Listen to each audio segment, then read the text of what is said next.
on to Obi-Wan Kenobi. Part 1, Part 2, or I guess what they're referring to now is Episode 1 and 2. Fun character dynamics, solid motivations, and prequel nostalgia make the Obi-Wan Kenobi series a Star Wars treat.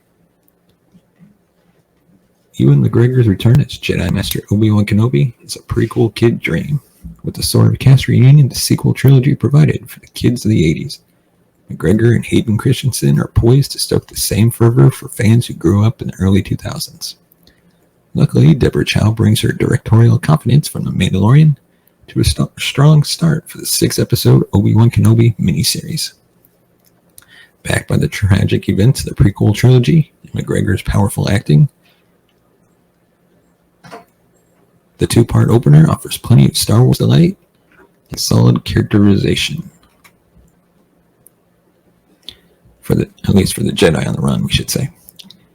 10 years after Anakin's transformation into Darth Vader, Obi-Wan is trying to keep his head down while working at 9 to 5 for his meals, just carving away meat from a desert whale day after day. A slightly slow first episode, in fact, nails the rhythm of life on Tatooine. Every day, pretty much the same, with the occasional unpreventable and unavenged injustice or death. One can see why Luke wanted to leave. Obi-Wan is also feeling lost in regards to his dead mentor, Qui-Gon, who refuses to talk to him from beyond the grave, despite Obi-Wan training to speak to Jedi ghosts. It's clear that so many years later he feels cut off from the Jedi ways. We see this too when the Emperor's Inquisitors arrive on Tatooine hunting Nari, a Jedi runaway who Obi-Wan refuses to help. With that comes the premiere's biggest surprise and one of its greatest delights.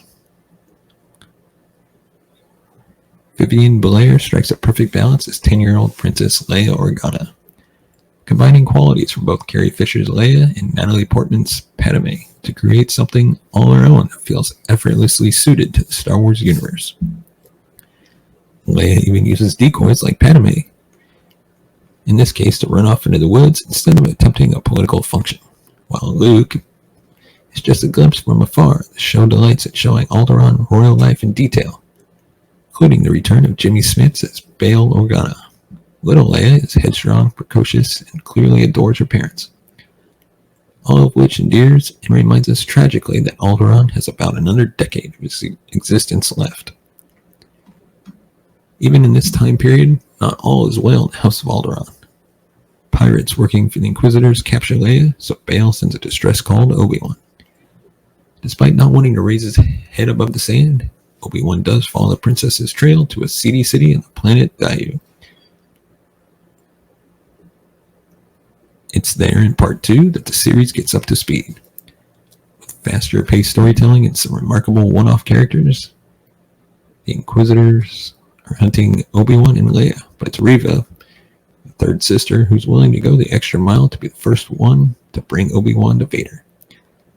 She wisely uses Leia as bait to draw out the Jedi Master from hiding, and Reva quickly shows just how ruthless she is, when she even kills her boss to catch her prey. It looks like there might be something personal driving Reva's anger towards Obi-Wan, but the first 2 episodes only drop tiny hints about their possible connection. Fortunately, Obi-Wan and Leia manage to escape Reva and the other Inquisitors, but not before the third sister reveals Anakin is actually alive. A glimpse at Christensen as the heavily scarred Vader at the end of the 2nd episode promises a long-awaited confrontation to come. If these 2 brothers-in-arms didn't know about each other before, they absolutely do now. McGregor utterly sells Obi-Wan as both kind and haunted, playing a mix between his own prequel adaptation of the character and Sir Alec Guinness's original performance. The show doesn't hesitate to twist the knife at him. Leia reminds him of Padme shortly before Reva reveals Anakin is still alive. Instead of inventing a change of heart for the main character, like the Book of Boba Fett's Tusken arc did, Kenobi draws directly from the prequels, using 20 years of history to tell a story with a clear through line. Yes, there's some sense that Disney Star Wars is eating its own tail here, presenting yet another lone man and kid story, like The Mandalorian, but hey, the formula ain't broke. From the very first trailer, I was intrigued by the idea of the fugitive Jedi of this era being incapable of truly staying out of trouble. As the Inquisitors say, a Jedi's compassion leaves a trail, in a way that tends to make Obi-Wan's life harder. McGregor sells the difficulty with which Obi-Wan resists helping people in need. The script also shades this with the question of how much Obi-Wan's altruism is anxiety or self-centeredness, though.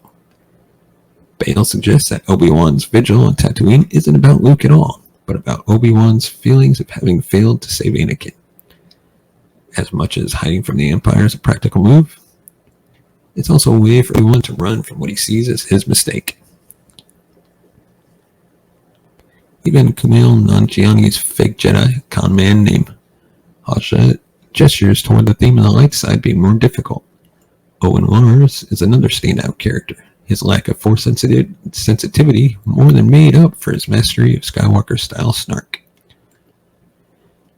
Part 2 is full of fun action, including bounty hunters inspired by the original trilogies. While some of the action feels floaty and like very obvious wire work, Ingram's third sister is firmly established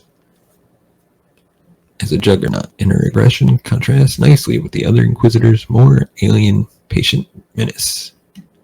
The Inquisitors also have that classic Star Wars villain antagonism for each other, like Darth Vader and Grand Moff Tarkin, or Kylo Ren and General Hux.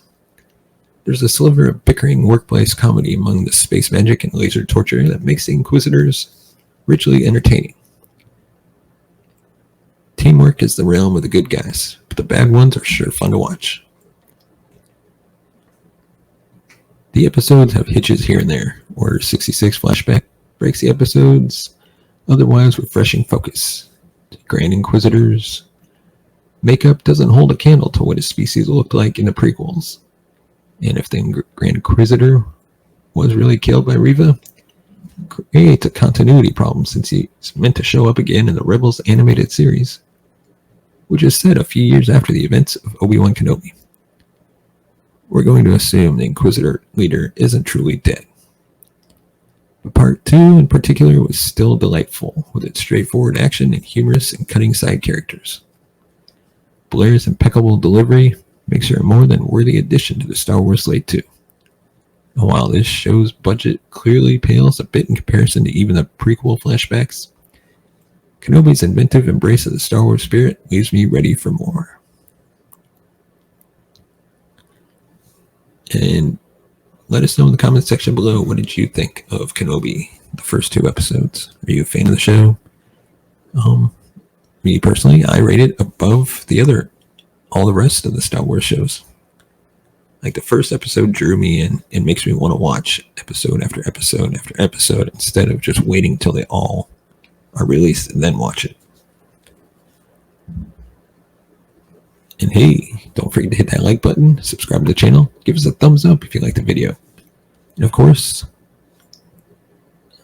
check out our giveaway that we were doing, giving away a $25 Fandango gift card. The link to this giveaway is in the description. Thank you so much for watching and listening. We will see you next time.